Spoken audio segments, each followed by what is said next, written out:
abbiamo quadruplicato gli iscritti e oggi siamo anche nei comuni capoluogo di questa regione, nei consigli comunali, il partito di maggioranza, il partito più importante, sinonimo di una crescita grande, di una classe dirigente che è maturata.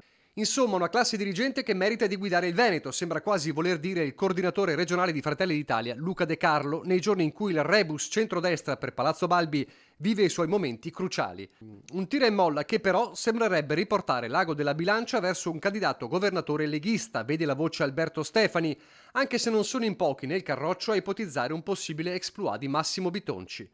Da par suo De Carlo, che nella rosa ristretta dei nomi sul versante Fratelli d'Italia resta convinto che la forza dei meloniani in Veneto sia preponderante e lo conferma nel giorno in cui taglia un traguardo importante come leader regionale del partito. La nomina era arrivata il 7 febbraio 2020. Sono passati esattamente 2000 giorni. 2000 giorni nei quali siamo cresciuti come partito. Siamo passati dal 6,76% delle europee del 2019 al 9,55% delle regionali 2020, al 32,6% delle politiche 2022, per poi finire al 37,6% delle ultime europee. Snoccioli i dati come a confermare il Veneto tocca a noi. Crescita, dice De Carlo, merito di Giorgia Meloni, definita la più veneta dei premier per il suo senso pratico, ma anche del partito in tutte le sue componenti, dai semplici militanti agli amministratori.